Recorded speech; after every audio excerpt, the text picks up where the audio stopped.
Hello, everybody, and welcome back to another episode, if you want to call it that, of 50 States from my craft room. Now, I want to give credit where it's due. This whole idea was inspired by Ryan Trahan's 50 States in 50 Days challenge. Watching his journey really sparked something in me, and now I'm doing my own spin on it. The 50 States from my craft room challenge, virtual style, to help raise funds for my church. If you would like to give or sow into the kingdom of God, here's how you can. My church, Grove United Pentecostal Church, is growing, and we are now in the process of buying more land and in the future build another sanctuary. You can go to our Facebook page. Just go to Facebook and search for Pine Grove United Pentecostal Church. Scroll down and look for the ways to give. Click on that, and then you will go down and click on the blue link that's on number 3. It will take you to a form to fill out.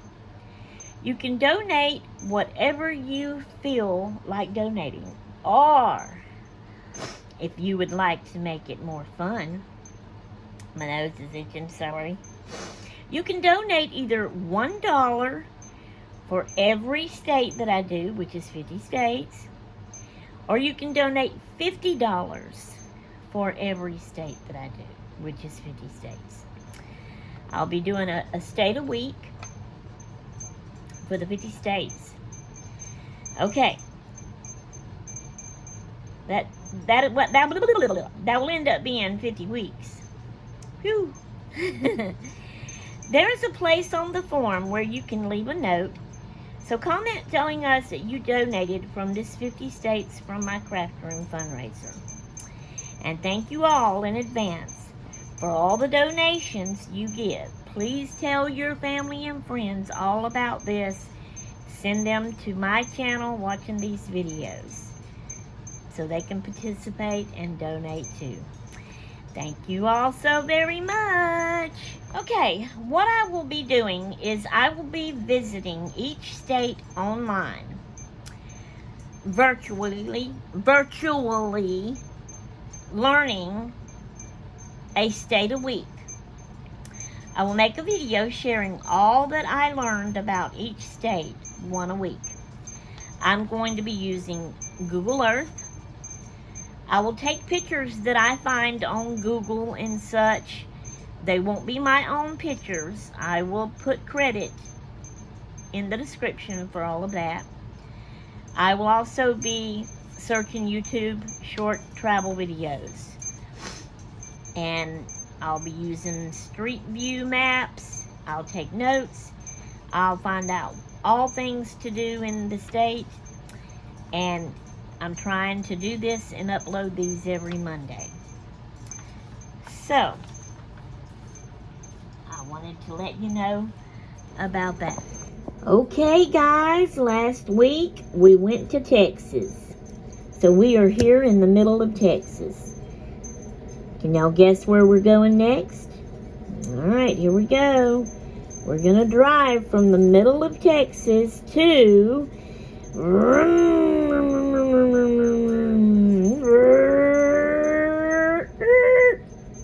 Yep, the middle of New Mexico.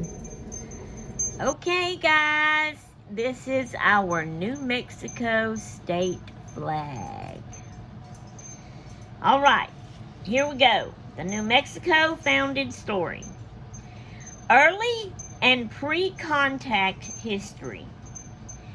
The region now known as New Mexico was inhabited long before European arrival.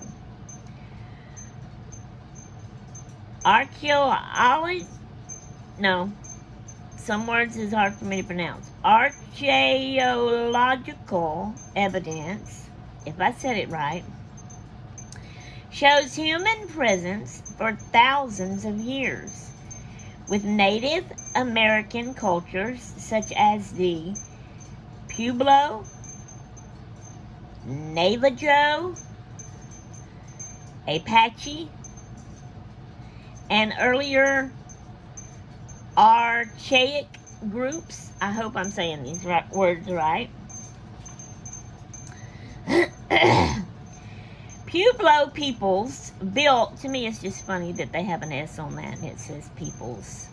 That just don't sound like that should be a word like that. It's people, but I know. Pueblo, if I'm saying that right, peoples built villages along the Rio Grande, I think is what that is, and other river valleys with advanced irrigation, agriculture, and trade networks. Okay. Spanish exploration and colonial area. No. Era. That's how you say that. Spanish interest in the region was partly driven by rumors of the 7 cities of gold, pushing exploration northward after the conquest of the Aztecs.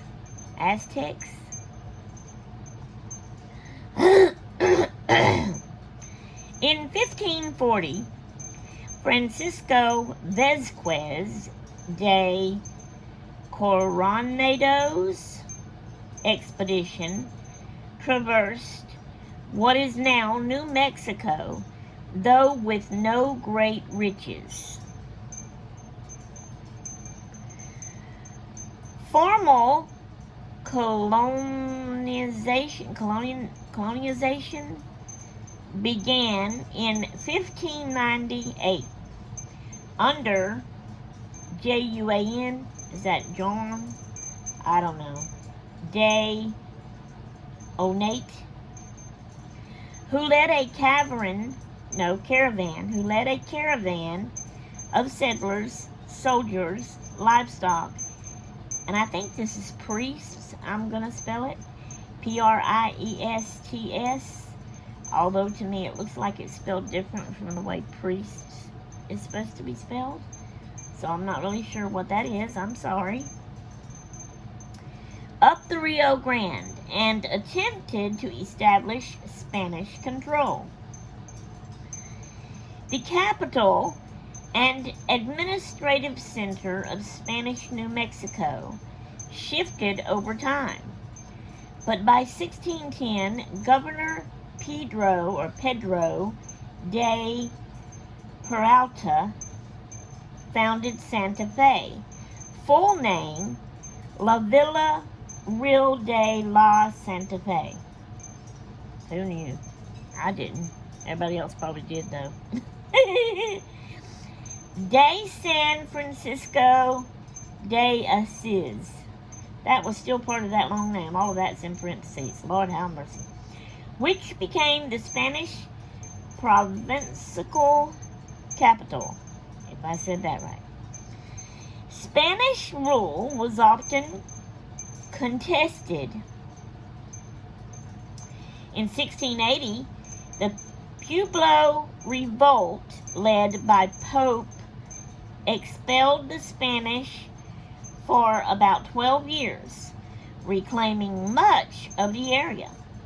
The Spanish later reconquered the territory under Diego de Vargas, offering more religious and cultural concessions to Pueblo peoples. My throat does not want to clear. I'm so sorry, y'all.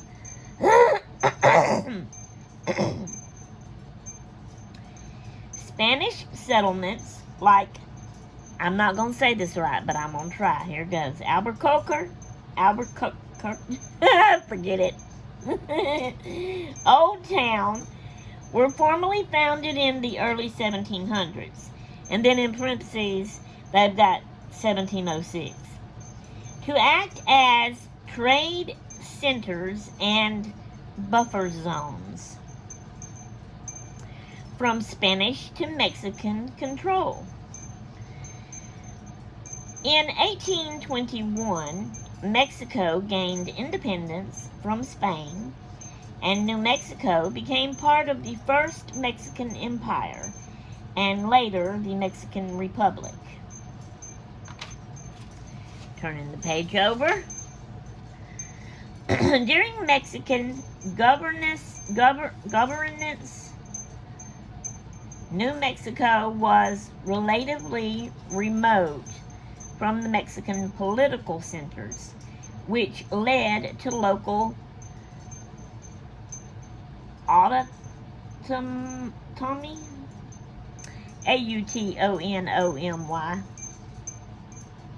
tensions over centralization, and uprisings.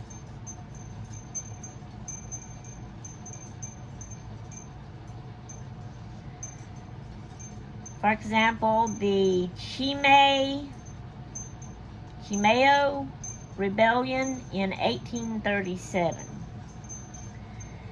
Relations with the United States intensified via trade routes, for example, the Santa Fe Trail, and growing American settler presence. Becoming U.S. territory.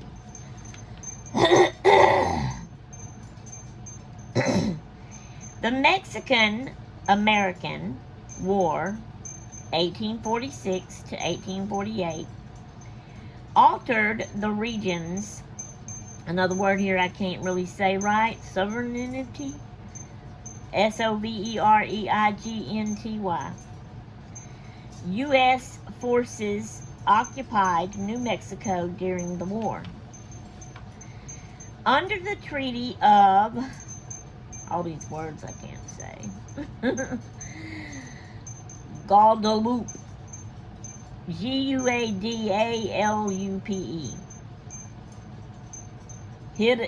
Hidalgo, Hidalgo, 1848. Mexico, and I think this is ceded, C-E-D-E-D, vast territories to the United States, including New Mexico. In 1850, Congress created the territory of New Mexico as a U.S. territory, initially including parts of present-day Arizona and other adjacent lands. Over the following decades, the territory's boundaries shifted.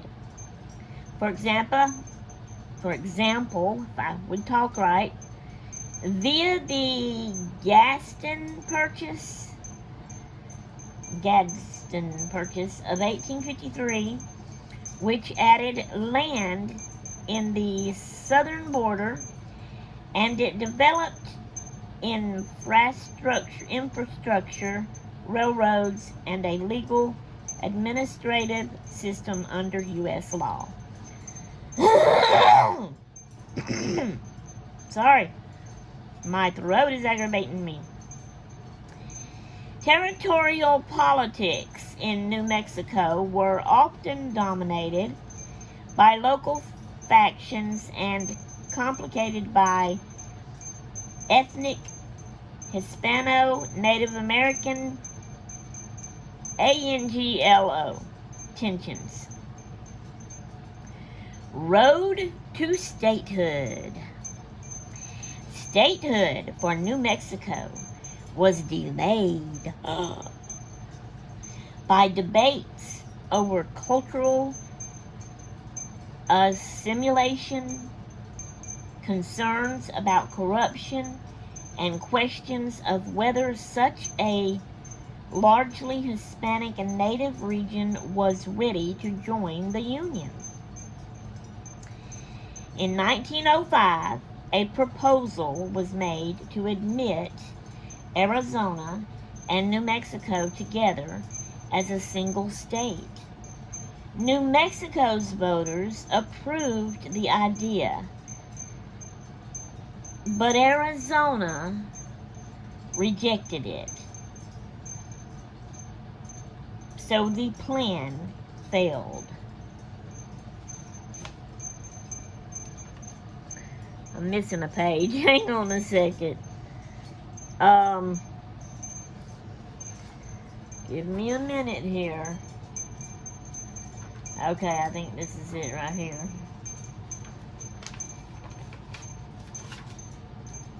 Just a little hiccup here. I'm only human. Bear with me. Finally, on January the 6th, 1912, President William Howard Taft signed the statehood bill, admitting New Mexico as the 47th state of the United States. Woo-hoo! Okay, we're going straight right on into New Mexico population. 2,100,000 is the population. Okay, number 1, the most popular city in New Mexico, Albuquerque. I can't say that right. Y'all know what I'm saying. Number 2, the most popular town in New Mexico, Santa Fe. Number 3, the least popular city in New Mexico, Deming. That's D-E-M-I-N-G. The least popular town in New Mexico is Roy. Alright, number 5, what all is there to do in New Mexico? Well, number 1, you can go to historical sites, explore the historic town of Santa Fe, and visit the ancient ruins at Chaco Canyon, if I'm saying that right. Number 2, national wonders. Discover the Carlsbad Caverns and enjoy hiking in the Sangre de Cristo Mountains, if I said that right. Number 3, cultural experiences. Participate in the annual Albuquerque International Balloon Fiesta and explore local Native American art and culture. Number 4, outdoor activities. Enjoy outdoor activities like fishing, camping, and hot air balloon rides. And that's what you can do in the state of New Mexico.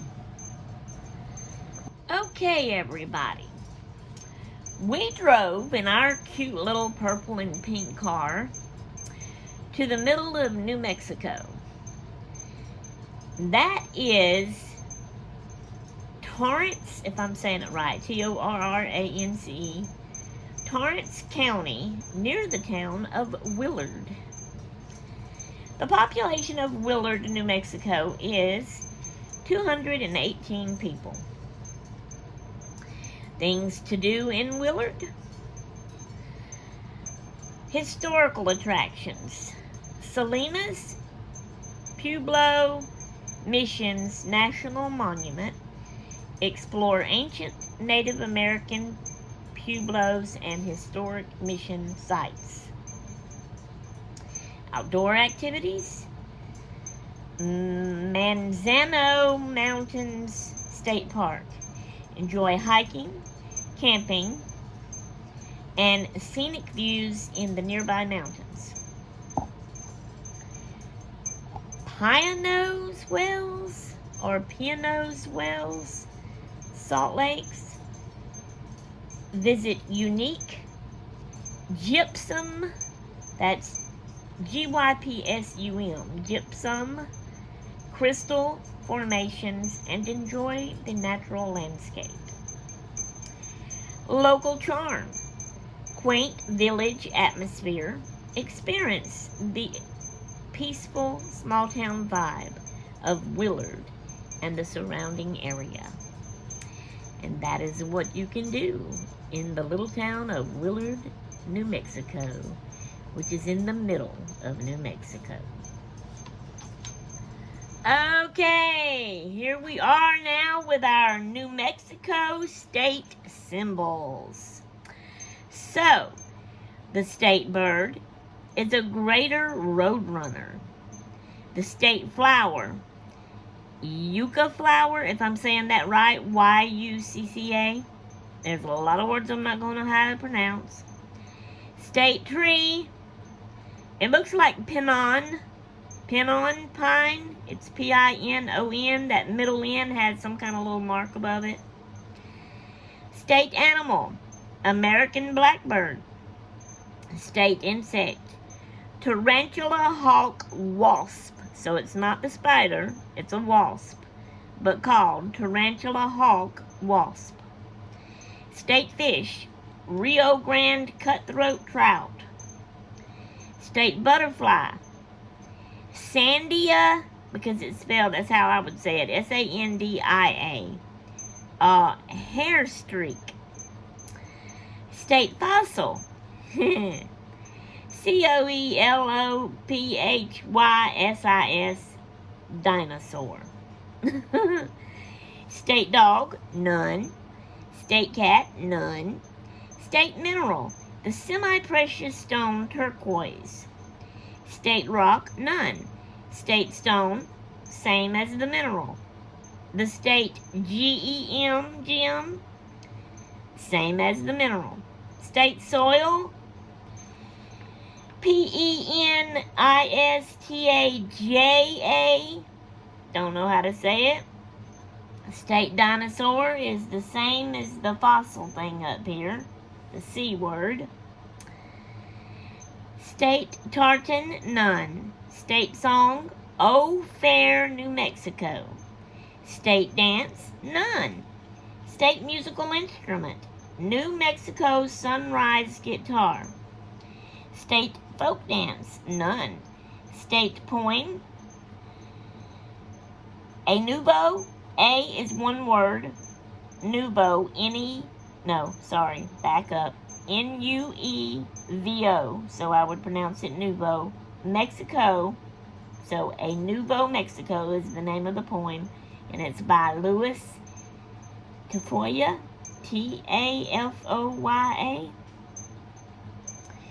New Mexico's state motto is, if I'm saying this right, Crescent Undo. It's, alright, let me spell it. C-R-E-S-C-I-T is one word. The next word is E-U-N-D-O. And they say that means, if I got it right, it grows as it goes. Alright. New Mexico's state beverage, a Chimeo, if I'm saying that right, cocktail. State food, none. State fruit, none. State vegetable, well, they have two different ones. One is a chili pepper, the other is pinto bean. State seashell, none. State toy, none. Pooh! State flag, yellow with a red Zia sun symbol in the middle of it. State seal has eagles on it. State colors, red and yellow. State landmark, none. State landscapes, none. State fun fact, when diners go out to eat, they are all asked by the waitresses, red or green. And what that is asking is which chili do they want in their food. None. I don't like a chili like that. It's hot. Okay. State recipe, none. And do I have any YouTube subbies that lives in New Mexico? I cannot think of any. I mean, at least that comment that I know real well. So it's possible I may have some that watch me and don't comment. So, there you go. New Mexico's nickname, Land of Enchantment. New Mexico's state bird. New Mexico's state flower, the yucca flower. New Mexico's state butterfly, the sandia hair streak.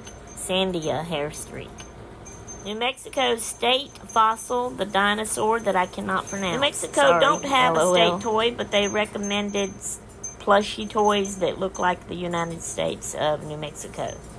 New Mexico's state mineral, the semi-precious stone turquoise.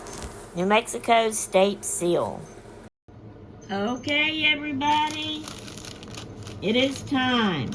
We have went to New Mexico. Done and glued. There we go. Okay, y'all remember we are doing this as a fundraiser to help my church raise funds to be able to build a bigger sanctuary, if I can say that word right. So, you can donate whatever you feel like donating. The link I show in the beginning of the Facebook page where you go to and how you get to where you can donate.